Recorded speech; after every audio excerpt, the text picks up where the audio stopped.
power last round. His opponent, Matt Tumavitch, on the right. And Tumavich's deck, this one's a little more typical than last one. No Heir of the Wilds. He's back on what you'd expect. That means Hangerback, Walkers, Anaphenzas, Siege Rhinos, Warden of the First Trees. Nothing fancy here, just good cards. Yep. 1 copy of Murderous Cut, 1 Silk Wrap, 4 Abzan Charm, 4 Dramoka Command as removal spells. Only 3 Den Protectors, 2 Wingmake Rocks, which is pretty typical. This is a fairly stock list. All right, well, Matt Tumavitch as the number 4 seed, he'll get to be on the play as we start this match out. Tumavitch on a pair of fetch lands, no 1 or 2 drop. Looks like life is going to start with a turn 3 Anafenza, but a lot of good follow-up after that. A lot of cards that are great at trading. We see in Matt's hand cards like Gideon, Rhino, and Abzan Charm. And it looks like Hunter willing to play that game as well. No 1 or 2 on his side. And this is the setup that you like to see here from Tumavitch. 2 fetch lands, getting 2 basic lands, more fetch lands in hand. Those can start getting battle lands. Mana's going to be fixed, deck's going to be thinned, and he's going to be playing everything on curve, all the lands coming to play untapped. Yeah, both players with great mana here. Tumavitch drawing a second Rhino, so we're looking at a possible curve of Anafenza, Rhino from Tumavitch. When you see that, you almost don't care what's going on Hunter's side. It's so hard for him to interact with that. Yep, I mean, the best thing that he can do is kind of keep pace with his own removal spells, but he gets so many enters the battlefield triggers from the Siege Rhinos that it's still productive, and if Nance misses a step here, misses a land drop, land comes into play, tapped at the wrong time, Tumavitch might bury him. All right, well, here's the start of that. Anafenza the foremost. She hits the battlefield as a 4/4. We go back to Hunter's turn 3. Does he have his own 3-up? Does he have a kill spell? We'll see in a second here. Great mana on Nance's side. That Expedition, by the way, that is a Smoldering Marsh. Thank you. So black and red now available for him. Because he used the black to cast the Anafenza, but got it off of a wooded foothill. Oh, so you don't even have to actually squint and figure out what the border is. We can just figure it out. Well, I was also able to tell because the first word is kind of long and the second word is shorter. So like yes. So probably not Sunken Hollow. Yeah, that'd be the same. That'd be true the same, right? It's front loaded. I get it. The Anafenza will swing and they'll trade. That's a win for Nance, really. I mean, there was he got Dermoka's command. There were things that could have made that a lot worse. Abzan Charm. You really don't want to have Tumavitch be able to kill your threat and be able to attack in the same turn. Best case scenario there with Nance casting the Anafenza is he gets to trade. He was able to trade. For Tumavitch, it's a 4th land. It's about the same size, so Canopy Vista, maybe. That is a Canopy Vista. All right, Canopy Vista. As he needed a second white mana for the Gideon and got it off of a Windswept Heath. Well, could be Prairie Stream. That would work. I don't know if there's a Prairie Stream in his deck. There's not. Only Prairie Stream on the other side. Boom, got there. 2 for 2. So picking the 4-drop, Tumavitch had options of Rhinos and Gideons. He went for Gideon with the first one here. And that makes a lot of sense on the empty board here. You accrue a lot of advantage over time with Gideon, so if you can get it out there up in front with the board clear, much better than having a Siege Rhino in play. Right, and here's the big threat in Hunter's list that is not on Tumavitch's. It's the Woodland Wanderer. We've seen him go for this card in each of the matchups, and I have yet to see it ever enter combat or deal damage to a creature. It just got Abzan Charmed, and that's really been the story. Now, Woodland Wanderer does have his matchups, and it wouldn't surprise me if it did a lot of work for Nance when he played against Bant Megamorph in the quarterfinals. But in this matchup, it stinks. It's 4 mana. Everything that kills it costs less mana, and it doesn't do anything when it enters the battlefield. And how punishing was that? Matt, after killing the Woodland Wanderer, activates Gideon with the +1. It becomes a 5/5. Gideon and his allies swing. That's 7 damage, and Nance is down to 10. And you see, Tumavitch's leftovers hasn't even had to touch the Siege Rhinos yet. Yeah, he has 2 Rhinos in hand and has Hunter down to 10 already. That's dangerous. Hunter will play a Rhino of his own, go up to 13. Drop Tumavitch to 13. So for now, the life totals are even, but big chance for Tumavitch to just break this one open. Yep. Gets in a hit, one assumes, in the clear with Gideon. That's 5 points. You get 3 points from the Rhino trigger. And Nance has a lot of catching up to do. Can't kill the Gideon. All right. Very good spot for Tumavitch to be in. Flooded Strand was cracked for a battle land of some sort. It's another expedition.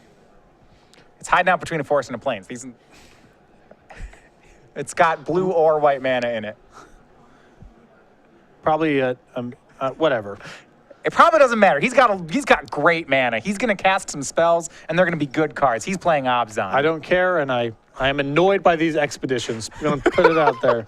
Gideon swings. That Hunter takes the damage from 5 damage. It goes down to 8. Siege Rhino's the backup play for Matt. Drops Hunter to 5. Oh, it's the piece of art that's the sort of blurry looking hedron thing. Oh, wait, that's all of them. They all look like that. It's all of them. Look, the art is beautiful, and I love that they've printed them, but man, the color identity can be hard to see on them. All right, well, here's Dramoka's command from Hunter. Rhino fights Rhino.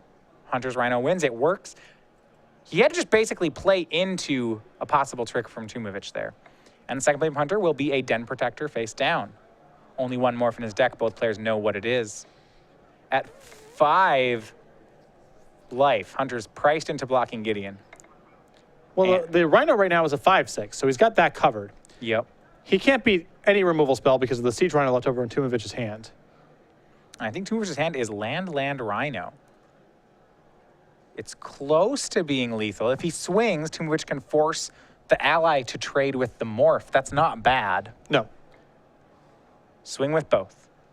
This Tumavitch will get the morph. If Hunter doesn't block with it, he's dead to the Rhino in Tumavitch's hand. He doesn't know that, though. So, first of all, pressure on Hunter to block correctly here. Well, it's not necessarily a correct block. It's a calculated risk. And he has to feel like he can beat a follow-up Rhino anyway. No matter how he blocks it, it means both the 2/2s hit the bin. Here's Siege Rhino, Nance down to 2. So at least Nance got paid off there. That would have been game over if he said no blocks trying to get the Den Protector flipped. Yeah, I mean, this has been a really difficult game for Nance. He's down to 2, but as it stands, Tumavitch's hand is all lands. Nance has Wingmate Rock in hand. Nance has Dramoka's command in hand. He's got the tools that he might need to win. Now he just has to do it. He'll pass the turn. 5 mana up. Anafenza's the draw for Tumavitch. No man lands on Tumavitch's side. That's good news for Hunter Nance. Yeah, any small push here, and Tumavitch gets the game finished off. Right now, the danger is with Nance at 2, Gideon making allies is serious business. Each of those is a lethal attacker. Yeah, Nance needs to pressure the Gideon because anytime he doesn't, Gideon gets to make a token. The problem is that Nance also needs to play around the threat of Gideon just attacking every single turn, which means he's forced to leave the Rhino back on D. So he's a bit bottlenecked right now. Yeah, so Tumavitch makes 2 creatures. It's the token off Gideon and Anafenza. Then he passes the turn. Nance is going to have to make some end-step moves. And he'll start with Dramoka's command. I mean, just has to fight something.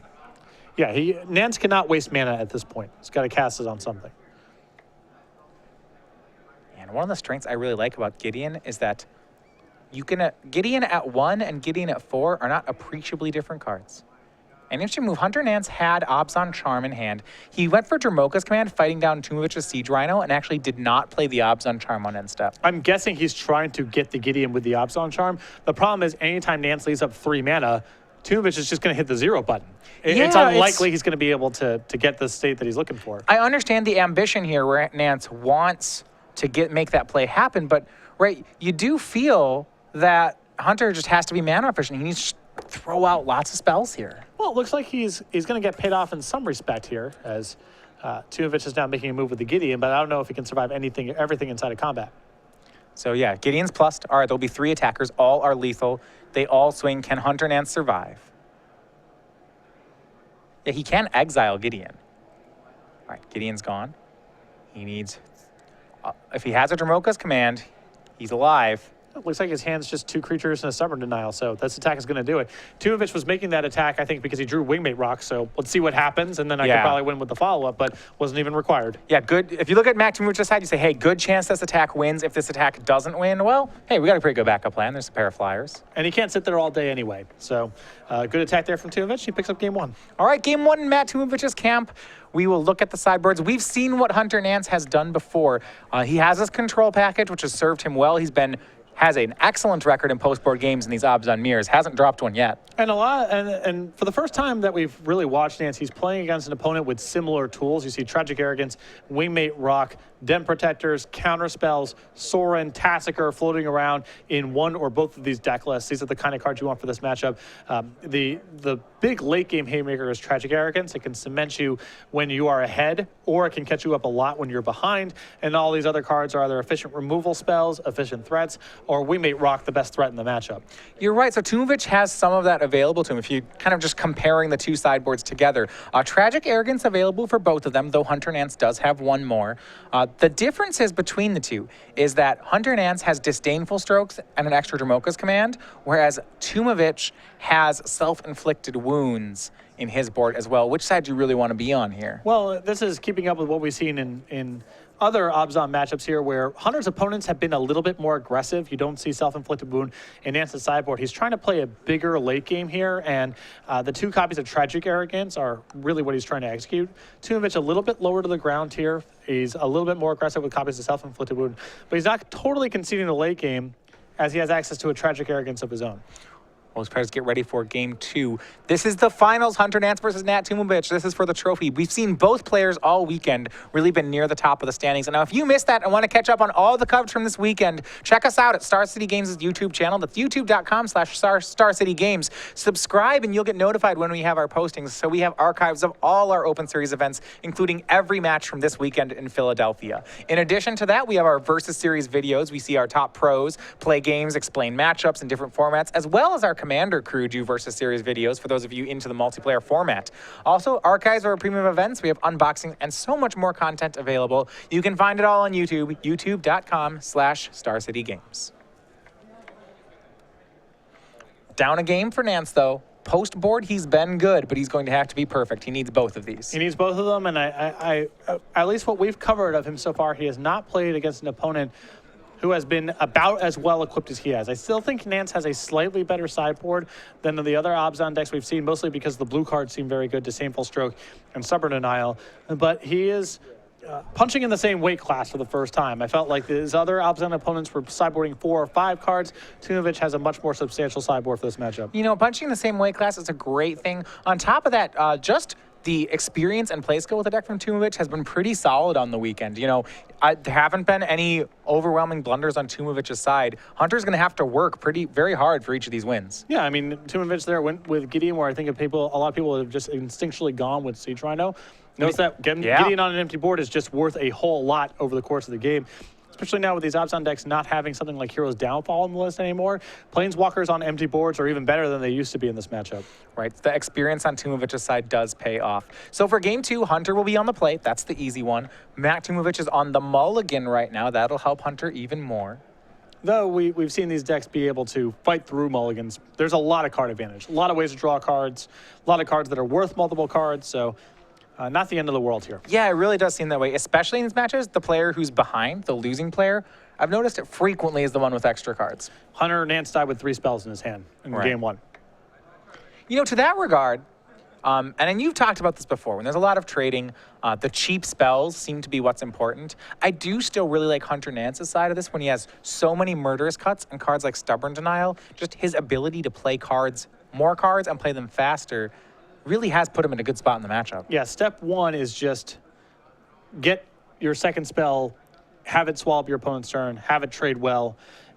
The creatures still hit very hard. So even though the game can bog down and take a long time, if you start getting that kind of advantage, it's just going to be so much damage. Yeah, even the 1-drops, Warden of the First Tree, that guy's a 3/3 without much work. He hits.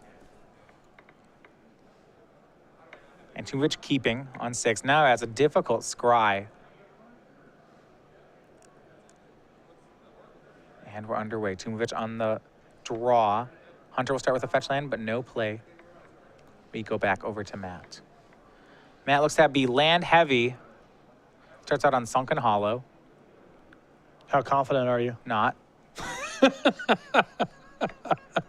But we'll go with it. Like, you know, I like your percentage game where you say, you know, where's the gap between the 2 words? You know, it could be. I think Sunken Hollow is a very good guess. There's only so many options. Off chance it's Canopy Vista. Those 2 also have similar length. But that looks more like a blue-black, blue-black land. Blurry Hedron mix. Yeah. There's like a river, I think, in it. And right, yeah, there's some water. All right, we got it. Yeah. Second land from Hunter. So we saw this both players game 1 as well, where they really didn't start playing cards until turn 3. You know, in that regard, Tumavitch was on the play. Nance, and he did end up getting it, but life starting on turn 3 could be okay from Matt's side. And he may just want to get out ahead. Curious of whether or not he can play out a Den Protector just as a 2-1. Not a huge fan of doing that in this matchup typically. The games just go on for a long time. Den Protector is pretty valuable. And it looks like Tumavitch has, I mean, he's got a lot to do with this mana, but he's not so bottlenecked that I would use a Den Protector this way, but it looks like this is where Tumavitch is going to go. Yeah, well, the danger is as a 2-1, this creature just doesn't deal enough damage. I mean, it certainly is not going to win any combats. Well, Tumavitch's hand is fairly aggressive. He does have a copy of Self-Inflicted Wound in his hand along with Gideon, so he might be trying to play that sort of game. Yeah. Go back over to Nance. He's going to go ahead and end step fetch a Sunken Hollow. And this is something we've seen from Nance the entire tournament, is that because he's playing Abzan Blue, has a little more aggressive of a mana base, trying to get that 4th color for Woodland Wanderer, he's had a lot more of these slow mana starts than his opponents have. 3rd land from him there, still no play. Had the mana for something like Anafenza, but either no interest or doesn't have the card. So first damage will be on Tumavitch's side. Den Protector hits in for 2. Looks like he has a follow-up. It may just be Anafenza. Cracks Flooded Strand. For basic planes, yeah, that should do it.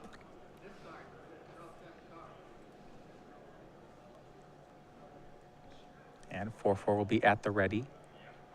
Imagine Hunter will kill this one on end step. Yeah, that's exiled with Abzan Charm. Yeah. Too rough for Hunter to go through the turn there without using anything with his mana on turn 2 or turn 3. So not surprising to see him have removal spell at the ready. Now here's a real good declaration turn for Hunter. He's got a couple options available on turn 4. He, of course, has the turn 4 Rhino. That's a great play. He also has Den Protector, leave up Stubborn Denial if he wants to play around something like Gideon, which is pretty helpful. I know it's not ferocious here, but if Matt Toont were to tap out for Gideon, it would be a big win for Nance. Well, Denial is only instants and sorcery, so there's no insurance there on the Planeswalker. I think that he's probably just better served with the Siege Rhino this turn, as there aren't a whole lot of chunky spells in Tumavitch's deck. It's basically just cheap removal spells. Good point here. He's going to go, looks like he will go with the Den Protector line to leave up Denial. Now, Denial, so you're right, can't hit Planeswalkers, so what can he hit here with it? Is there anything? I mean, remember, it's not ferocious. Realistically, it's not getting anything here. Okay. Canopy Vista is the play for Tumavitch. See, it's dark colored, but there's no river. It's like a valley. Right. That's probably the green one. And here's a swing from Den Protector. Hunter, no interest in blocking. And now Tumavitch gets to pick between Gideon, Anafenza, and Tasigur. All 3 are options. I really like the Gideon here. It's the most mana efficient of the options. Also, Nance currently has the mana available to cast Murderous Cut. So if Tumavitch uses his turn casting a creature, Nance can kill it on tap and have all the mana available. So for a variety of reasons, I like doing this. Hold the game. Can Stubborn Denial do that? Pause. Can we check that Stubborn Denial can counter Gideon? Gideon is cast here. Stubborn Denial was cast. Yeah, Stubborn Denial. Yeah. Oh, excuse me, non-creature, I'm sorry. Then yes, this play was excellent from Nance. Okay, yeah, that's what we were talking about before, how this was a risk from Nance that you didn't have the Siege Rhino, but at the same time, Stubborn Denial. You know, this was the big coup. This is what he was hoping to snag when he took the line. It's not, Dispel is instants or sorceries. Well, Dispel's just instant. Just instant. Dispel's just instant. Yeah, Stubborn Denial, when powered up, it's a straight negate.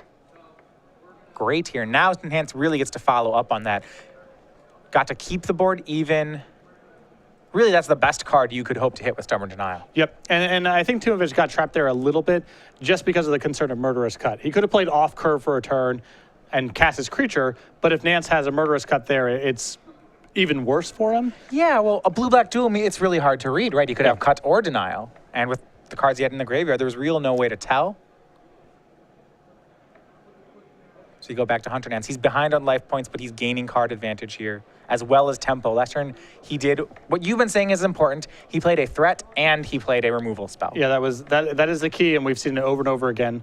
First person to break serve in a big way is the person who gets an enormous advantage here, and Nance able to generate that situation. Yeah, so you go back to Tumavitch's side, and you know, despite the fact that early on Den Protector can be anemic, it's done a lot of work here. He's got Nance down to 12. We look at his hand of double self-inflicted wound with Den Protector, and you start to wonder whether or not Matt Tumavitch can just hobble across the finish line with the threats he has. Well, you can look at it two ways. One is, he's able to play the Den Protector, got in some attacks, and can back it up with a little bit more pressure. The other way that you can look at it is, it's likely that Tumavitch is going to fall a little bit short here. He doesn't have quite enough aggression to finish off the game, and these two removal spells could have been used to buy him quite a bit of time. Right. I mean, and I tend to agree here with that Den Protector in play for Nance. He has Nance low, but 12 is a big number to come back from, especially against a deck that does play cards like Siege Rhino. You see Tumavitch's hand. He has Anafenza, 2 self-inflicted wounds, and a Tasigur, no 5th land, 3 cards in the graveyard. I always feel like, to an extent, that the die is somewhat cast, that he needs to be playing self-inflicted wound this turn. It allows him to keep up the pressure with the Den Protector he played face up. It's also the best way to play around a removal spell from Nance's side of the table. Yeah, he's just going to go for Anafenza. He did have the line there of self-inflicted wound and Tasigur, as that would have been card 4 in the graveyard as well. So he could have done the kill spell plus threat turn. I think the goal here is that Tumavitch is trying to bleed out the Den Protector, getting back the Abzan Charm. He's going to be able to ideally use the self-inflicted wound to clear both of Nance's threats off the table, and then he can follow up with the Tasigur. And that's exactly what he has done here. Nance exiles the Anafenza, swings for 8 with Anafenza and Den Protector, puts Tumavitch down to 8. It threatens lethal next turn, but on Tumavitch's side, he is at the ready with the kill spells. Here's self-inflicted wound will take care of either one of Nance's creatures, but as we know, he has his eyes set on both. And this is the line that Tumavitch was trying to go for last turn. And he's hoping to get Tasigur as his last threat left over here, maybe start playing the card advantage game that way. Yeah, I suppose if he draws a land here, he gets to have everything. He can have a self-inflicted wound and ×2 and Tasigur. So one of them's gone. Hunter down to 10. Swing from Den Protector puts Hunter down to 8. Tumavitch will pass, not playing the second self-inflicted wound. Does have Tasigur in play. I wonder what the other draw is. It looks... We will see. A swing for 4 from Den Protector puts Tumavitch down to 4. Den Protector now lethal. And for Nance, here is Rhino. Tumavitch down to 1. Nance up to 11. And just a pass back. Interesting. Now, he didn't want to wound last turn. I think he was missing double black. I think you're right, it was Canopy Vista, He was missing two sources of black mana to be able to cast both the spells. So, game to Hunter Nance, he evens it up at 1 game apiece. And with those expeditions, they just kind of look like they should make black. That they're dark. Well, they're blurry-ish, hedron-y, sort of blur lands. They're really pretty, though. They are really pretty. I can appreciate the full artness and the weird frame, and obviously they generate a lot of excitement. It's cool they got printed, but they are somewhat challenging at times to view from afar and be able to confidently identify. Yeah, and we've noticed that from here. Even when calling them, sometimes, okay, well, what spell does he have up? This can be tricky. Anyway, it's going to come down to game 3 between Nance and Tumavitch. Nance taking a post-board game yet again. We saw him win double post-board games against Andrew Jessup. Took the post-board game in the top 4. Now has 1-0 against Tumavitch.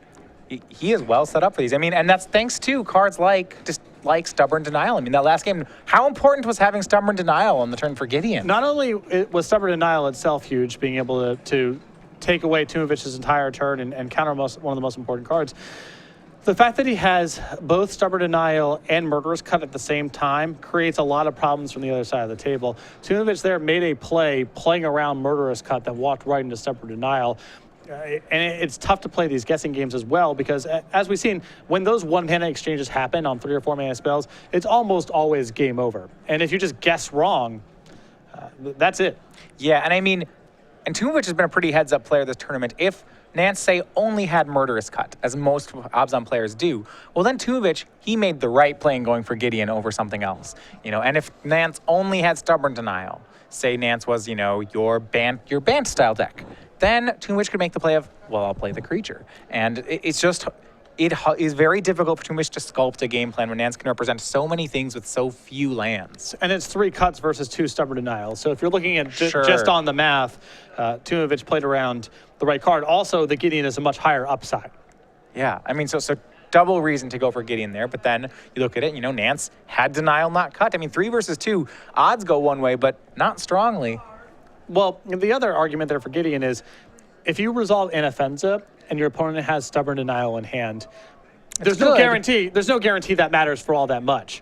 But if you resolve Gideon when your opponent has Murderous Cut in hand, it's worth a lot. So there's an edge there on 2 sides for Tumavitch to go for that play. One is just the straight math, and 2, what's the relative value of resolving each of those cards? But Nance had the card to punish him. Well, this has all come down to the last game, Hunter Nance versus Matt Tumavitch. And for those of you familiar with the decks, I mean, how can you not be when it's Obs on aggro? Nance giving us a primer, really, on one way that you can win the mirror match. Any 1-mana spell that interacts with the board in a positive way is going to be good. And Nance has brought the 2 best ones in Standard for the mirror match this weekend in Murderous Cut and Stubborn Denial. Man, boy, is it paying dividends. Tumavitch down to 6 cards, Nance keeping. And that was another game that we watched there, just like game 1, where the losing player died with spells in hand. That seems to be the story of every game. I mean, Nance was playing defense for so long, right? His turn 4 play was simply a Den Protector plus a Stubborn Denial. And how quickly was Tumavitch at 16? Nance swung for 8 and threatened to swing for 8 a second time. The turnaround is just blisteringly fast with this deck. The turnaround's fast, and the decks just don't really run out of resources. Yeah. A lot of it's a function of Den Protector. Again, cards that are worth multiple cards like Obzon Charm and so forth. It's very rare that we see a game where we say, all right, one of these players just kind of flooded out and died. Yeah, well, they don't get into top deck wars much at all. We have seen games where people stall on lands and can't get off the ground. That's definitely an issue. But if you're making your land drops, it's rare that the game is as simple as someone just ran out of stuff to do. Yeah, and I mean, to that effect, when you're keeping a hand in this format, would you say, like, you'd much rather be land heavy than land light? Definitely. Definitely. All right, Tumavitch has capped on a 6-card hand. We're underway. This is the deciding match between Matt Tumavitch, Hunter Nance. This one is for the trophy. Tumavitch is on the play. It is an Obs on aggro mirror match. And it is, though on the draw, it is Hunter Nance who has the first threat. It's going to be Warden of the First Tree off a basic forest. Great start for Nance. Tumavitch now deciding if he needs to crack that fetch land before he takes his second turn. See, he has Llanowar Waste in his hand. It's a good land, but doesn't really contribute toward that dual land, basic land sort of balance that the mana has. I mean, he can get a Plains here. And then with Plains and Llanowar Waste, he can, his mana is mostly fixed. It may not be completely fixed. If he gets a battle land, as he's chosen to do here, I assume this is Canopy Vista, then his mana is even more fixed than on the Plains Llanowar Waste spread, but he is giving up cost down the line with other battle lands coming into play tapped. All right, he takes second turn, draws another fetch. We look at the kind of hand that Tumavitch has kept. It is a 6-card hand indeed, but it does have some large payoffs in it. Wingmate Rock hiding out among the late game drops. Certainly we've seen in games where neither player gets run over, Wingmate Rock is the best thing you can be doing.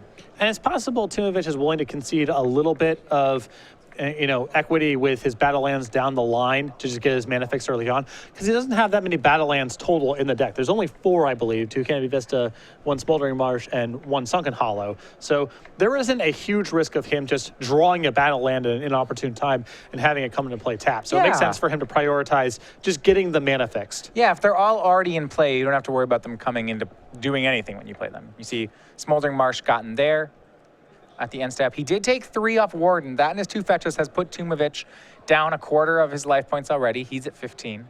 But he has control cards. He has Obzon Charm here. That'll take care of Warden. He's sitting back on a self-inflicted wound and a Wingmate Rock. If he can raid that, he'll be in business. Hunter's play, Anaffenza the foremost on turn 3. And this is that curve out we've seen. Turn 1 Warden, turn 2 Pump, Anaffenza, quality 4-drop. Hunter's going to do it too. And you might wonder why last term did Tumavitch use Obzon Charm instead of the self-inflicted wound, and it's exactly for this reason. He was able to get a 3rd card in his graveyard. Now this turn he gets card number 4 in the graveyard, which is self-inflicted wound, and has 2 mana now left over with the 4 cards in graveyard to cast Tassiger. So he was willing to use the more powerful card just to be more mana efficient and get a Tassiger into play.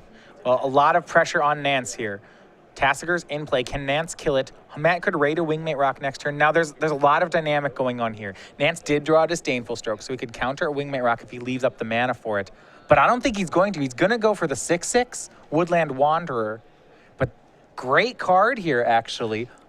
But it leaves Wingmate Rock open. Well, yes and no. I mean, yes, Tumavitch, if he wants to, can attack Tassiger in.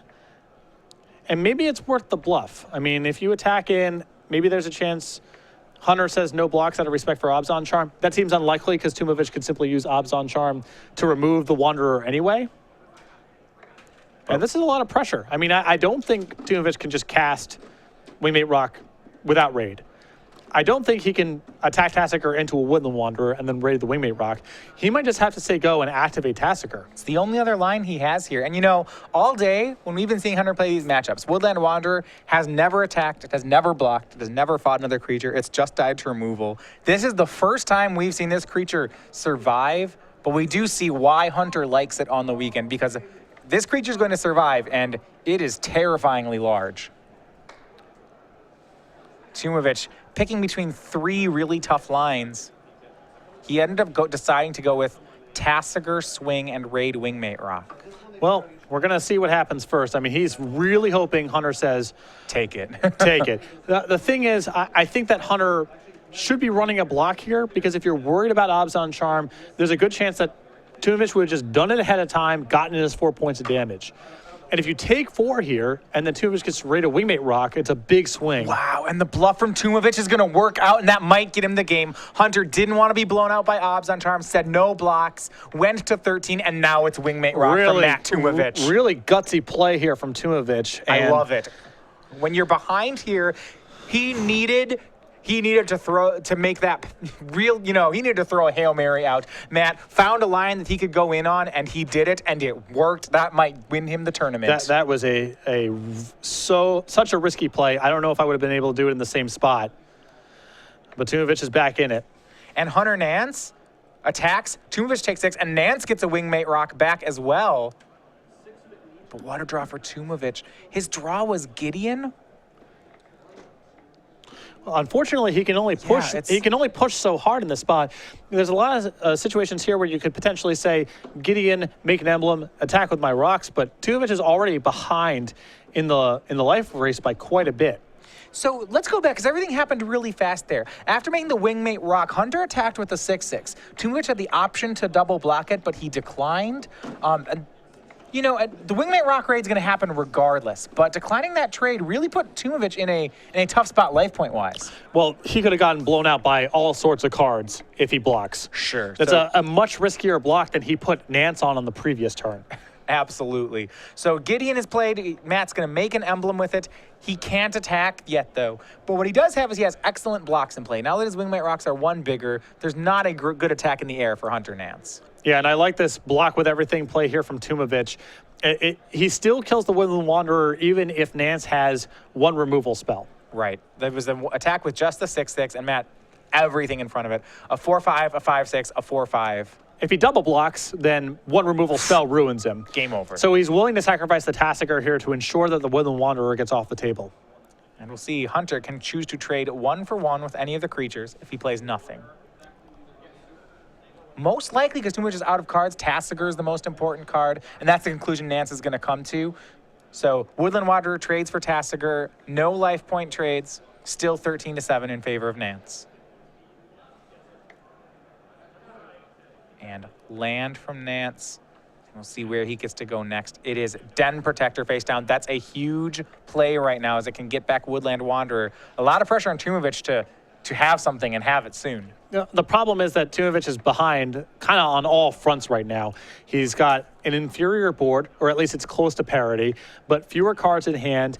And Nance is about to get back the Woodland Wanderer that's caused Tumavitch all sorts of problems the first time around. Nance is also sitting right now on Disdainful Stroke in hand. That cuts off a lot of Tumavitch's best draws.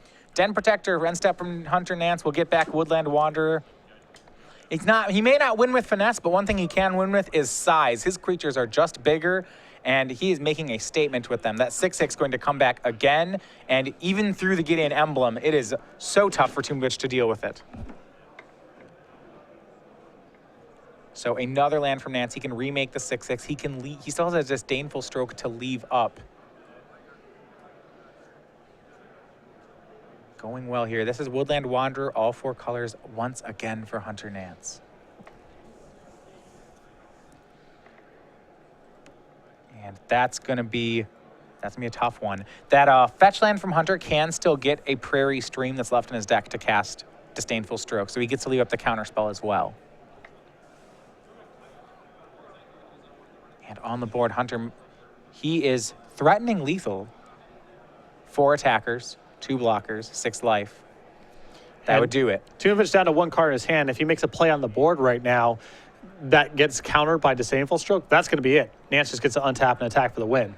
Right, Nance gets to, he has the security to know then. It's Warden of the first tree.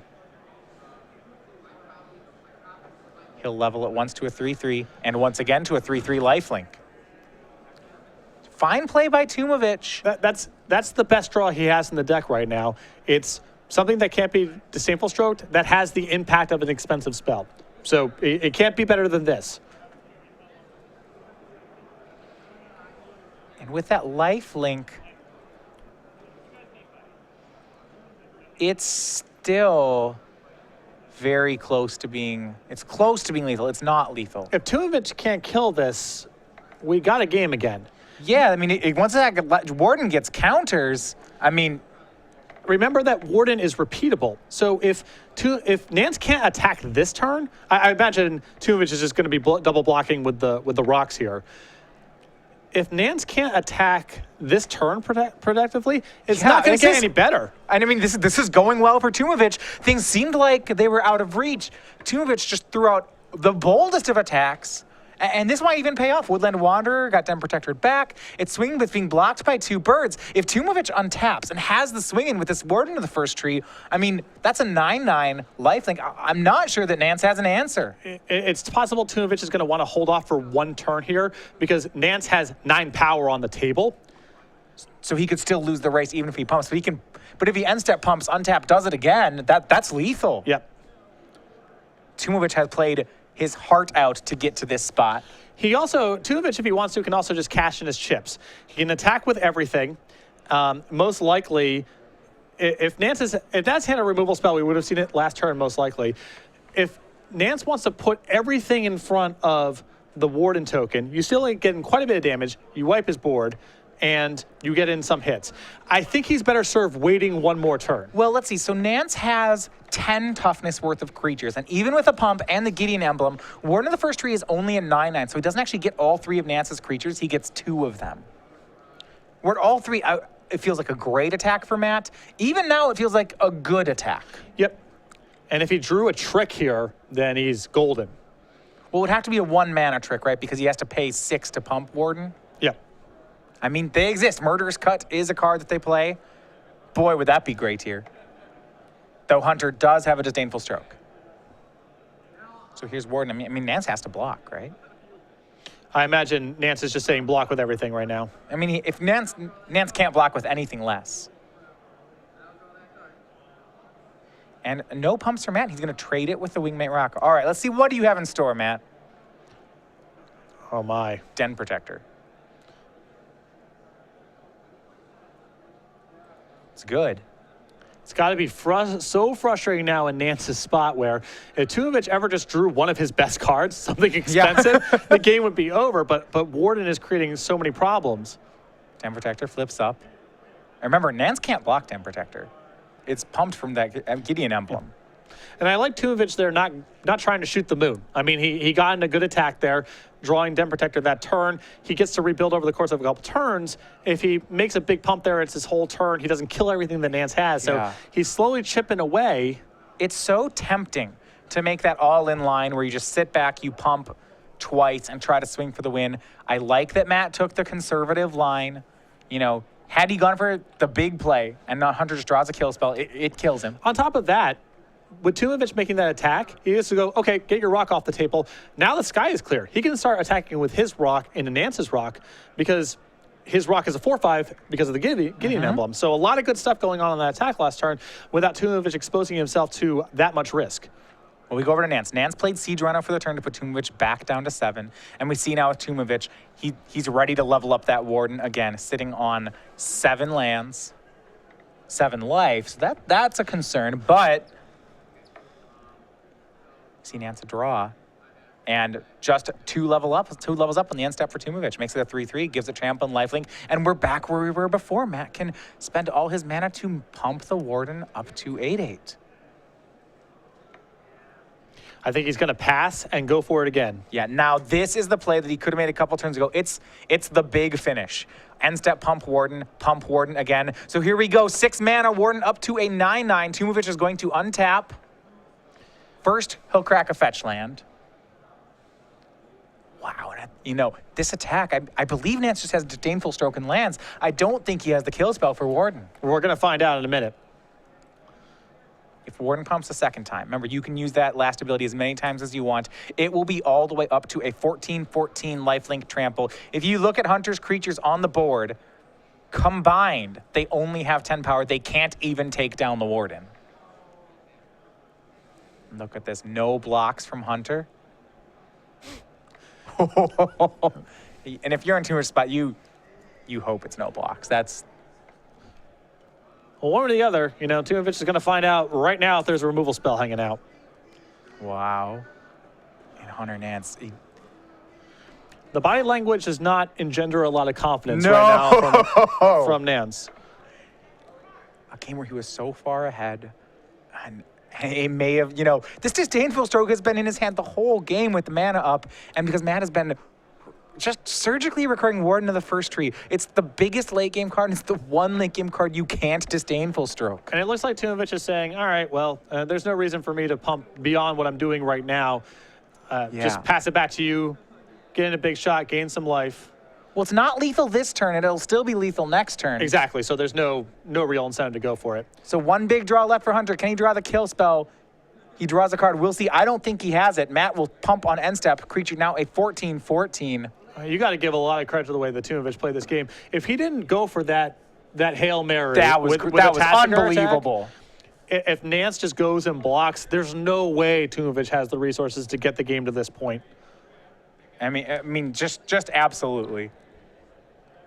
He had to go for that play, and boy, was it paid off. Here's a swing with the whole team. Nance is at 7, 4 lands in play, and that's going to be it. Matt Tumavitch with the comeback win in Game 3, defeats Hunter Nance, and he is your Star City Games Philadelphia champion. So congratulations, first of all, to Hunter Nance. Second place, another second place in the Open Series on the heels of Charlotte, which was modern. 20 Open Series points, further solidifying his position for the Players' Championship. But Matt Tumavitch there played a great match. I think 75 cards to 75 cards. He was behind. I think Nance had a better plan for the mirror match. I think he had more significant cards. But Tumavitch there, in desperation spots where he had to make some pretty gutsy plays, that attack with the Taskmaster because you got to put yourself in Tumavitch's position, because if the card that's being played around there is Abzan Charm, you can simply Abzan Charm it. So the only thing that could possibly incentivize a bluff in that spot is if somehow Nance can't beat the 6-7. So it's very, and anything that kills a 4-5 kills a 6-7 in the matchup. Right. So the only scenario, the bluff just feels so unlikely to work. But Tumavitch looks at his hand. He's got this Wingmate Rock. He's under a lot of pressure coming soon from the Woodland Wanderer. To have any shot of winning the game, he just has to go for broke there, make the attack, even though it's bad. If you add up all the pros and cons, it's probably right for Nance to just run a block out there when you add